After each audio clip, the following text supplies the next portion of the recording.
2025-এ Motorola নিয়ে এসেছে তাদের প্রথম mid range flagship Moto S60 fusion. এতে রয়েছে 45 degree 3D curved pOLED display, world's first Dimensity 7400%, 5500 mAh battery, উন্নত মোটো AI ফিচার্স। আর এবার থেকে বেস ভ্যারিয়েন্টই 256 GB হয়ে গেছে। কিন্তু প্রশ্ন হচ্ছে, এত সব ফিচার থাকা সত্ত্বেও এই ফোনটা কি মিড রেঞ্জ সেগমেন্টে গতবারের H50 ফিউশনের মতো বেস্ট হতে পারে? আসুন আজকের ভিডিওতে সব কিছু জানি। ডিজাইন, পারফরমেন্স, ক্যামেরা থেকে শুরু করে প্রাইসিং পর্যন্ত সব। ডিজাইনের দিকে যদি দেখেন, ফোনটা একদম স্লিম এবং লাইট ওয়েট। আর ফ্রেম কিন্তু পলিকার্বনেট, আর ব্যাক প্যানেল হবে ভেগান লেদার। এর থিকনেস 8.2 mm এবং ওজন প্রায় 180 গ্রাম। ফোনটা একদমই লাইট ওয়েট। সাধারণত মোটর এস সিরিজ যেটা হয়, এতে 3টে মাইক পাবে। আর একটা ভালো জিনিস রয়েছে, যেটা এখন 25,000 টাকা নিচে কোনো ফোনেই পাওয়া যায় না, হাইব্রিড সিম স্লট। এতে আপনি 2টো ন্যানো সিম বা একটা ন্যানো সিম ও তার সাথে SD কার্ড ইউজ করতে পারবেন। Stereo speakers, Dolby Atmos support আছে, IP68 ও IP69 রেটিং, একদম সর্বোচ্চ মানের রেটিং দিয়েছে। এছাড়াও ফোনটা মিলিটারি গ্রেড শক রেসিস্টেন্স, মানে ফোনটা আপনার হাত থেকে বাই চান্স পড়ে গেলেও কোনো সমস্যা নেই, সেটা মেঝেতে পড়ুক বা মাটিতে, কোনো সমস্যা হবে। আর একটা কথা, এতে আপনি এজ লাইটিং পাবেন। যেহেতু 45 ডিগ্রি কার্ভ ডিসপ্লে, এতে ডিসপ্লের সাইডেই আপনি এজ লাইটিং পাবেন। এটা খুব কম ফোনেই দেখা যায়। আর কালার যদি বলেন, 3টে কালার রয়েছে, অ্যামাজনাইট, স্লিপ স্ট্রিম ও জেফেয়ার। হ্যাঁ, 3টে কালারই প্যান্টন ভ্যালিডেটেড মোটোরোলা ফোনে যেটা থাকে। এবার যদি ডিসপ্লের দিকে দেখেন, এই ফোনের ডিসপ্লেটা কিন্তু হাইলাইটেড। কেন দেখুন, এতে পাচ্ছেন 6.7 inch 1.5K POLED super HD plus display. এটা all side curve display, 45 degree curve, bezel প্রায় নেই।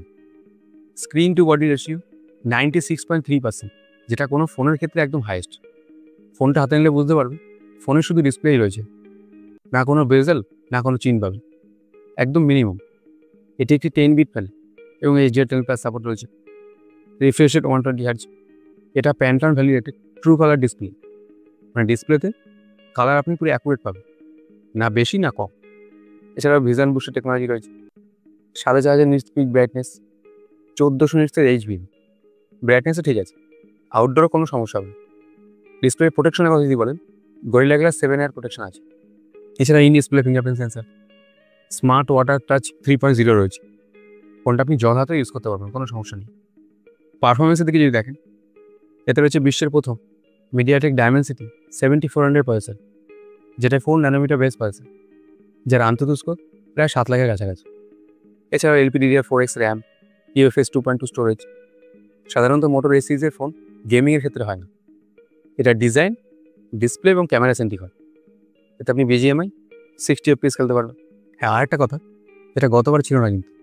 এতে 4500 millimetre square vapour cooling chamber রয়েছে, যাতে ফোনটা গরম না হয়। এবার আসে এই ফোনে আর একটা হাইলাইটেড পার্ট, ক্যামেরা। এতে পাচ্ছেন 50 megapixel main camera, Sony Lytia 700C sensor রয়েছে। এটা কিন্তু প্যান্টন ভ্যালিডেটেড ক্যামেরা। এছাড়াও 13 মেগাপিক্সেল ম্যাক্রো ক্যামেরা এবং তার সাথে আল্ট্রাওয়াইড ক্যামেরা, মানে দুটো ক্ষেত্রে এটা ইউজ করতে পারবেন।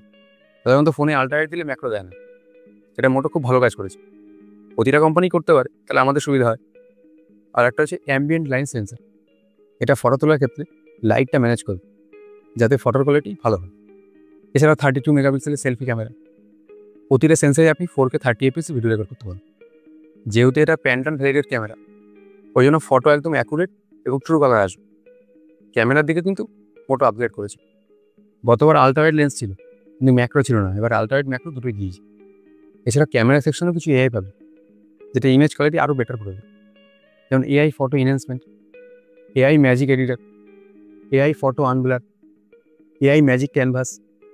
আর একটা নতুন জিনিস দিয়েছে, AI অ্যাডাপটিভ স্টেবিলাইজেশন, যাতে ভিডিও রেকর্ডিংয়ের ক্ষেত্রে কোনো সমস্যা নয়, ফোনটা স্টেবল থাকবে।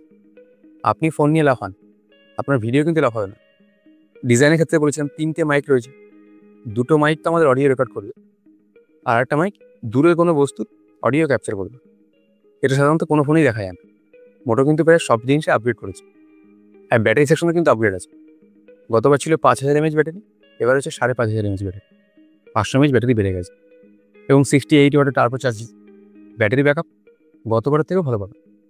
ওয়েস সেকশনে যদি দেখেন, এতে পাচ্ছেন মোটর হ্যালো UI, যেটা বেস্ট অন অ্যান্ড্রয়েড 15। এছাড়াও 3 বছর ওএস আপডেট ও 4 বছরের সিকিউরিটি আপডেট। একদম ক্লিন এক্সপিরিয়েন্স পাবেন, কোনো ব্লোটওয়্যার নেই। মোটর ওএস যার জন্য বিখ্যাত। কানেক্টিভিটির দিকে যদি দেখেন, এতে 16টা 5G ব্যান্ডের সাপোর্ট আছে। এছাড়াও VoNR, VL 4G VoLTE, Bluetooth 5.4, wifi 6, সমস্ত কিছু। হ্যাঁ, NFC নেই কিন্তু। এবার আসবো ফোনের আর একটা highlighted part, AI features.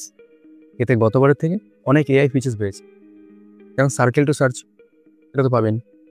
AI tilt shift mode, AI style sync. ধরুন আপনি যেরকম ড্রেস পরেছেন, AI সেই অনুযায়ী আপনার ওয়ালপেপার তৈরি করে দেবে। হ্যাঁ, এতে কিছু নতুন ফিচার্স রয়েছে, এটা গতবার ছিল না। যেমন ক্যাচ মি আপ, এতে আপনি সমস্ত নোটিফিকেশান সামারি এক জায়গায় পেয়ে যাবেন। এটা কিন্তু খুব কাজে লাগবে, কারণ অনেক সময় আমাদের ফোনে প্রচুর পরিমাণে নোটিফিকেশান আসে, তো অতগুলো দেখা আমাদের পক্ষে সম্ভব হয় না। AI তার একটা সামারি তৈরি করে দেবে। আরও ফিচার্স রয়েছে, পে অ্যাটেনশন, এতে আপনি অডিও ট্রান্সক্রাইব করতে পারবেন। এটাও খুব ভালো ফিচার্স। আর একটা সবথেকে ভালো ফিচার দিয়েছে, রিমেম্বার দিস। আমরা আমাদের ফোনে অনেক পরিমাণে স্ক্রিনশট তুলে রাখি, কিন্তু যেই স্ক্রিনশটটা আজকে তুলব সেটা 6 মাস পরে আমাদের খুঁজে বের করা প্রায় কঠিন হয়ে পড়ে। ওই জন্য AI সে স্ক্রিনশটে কোনো নেম দিয়ে বা কোনো ট্যাগ দিয়ে সেভ করে দেবে, যাতে আপনি ট্যাগ দিলেই স্ক্রিনশটটা আপনি অটোমেটিক পেয়ে যাবেন। এটা খুব ভালো ফিচার্স দিয়েছে। আর একটা নতুন ফিচার্স, জার্নাল। এতে সমস্ত নোটসের সামারি এক জায়গায় পেয়ে যাবে। এছাড়াও মোটর ফোনে যেটা থাকে, ফ্যামিলি স্পেস, ডেটা সিকিউর, এআইও গতবার থেকে অনেক পরিমাণ আপগ্রেড হয়েছে। এবার সবার শেষে যদি দামের কথা বলি, যেটা সব থেকে বেশি গুরুত্বপূর্ণ। ভিডিও শুরুতে আমি বলেছিলাম যে বেস ভ্যারিয়েন্ট এখন 256GB হয়ে গেছে।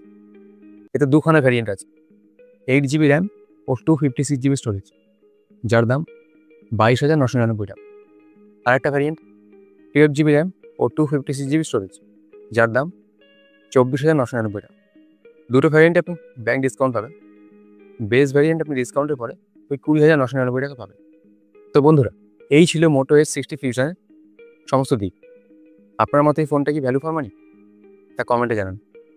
আর আপনি যদি মোটো S সিরিজ আগে কোনোদিন ইউজ করে থাকেন, তার এক্সপিরিয়েন্স কেমন তা কমেন্টে জানান। এটা আমি জানতে চাই যে S সিরিজ বা বাস্তবে কতটা ভ্যালু ফর মানি। ধন্যবাদ বন্ধুরা, দেখা হচ্ছে পরের ভিডিওতে। ভালো থাকবেন ও সুস্থ থাকবেন।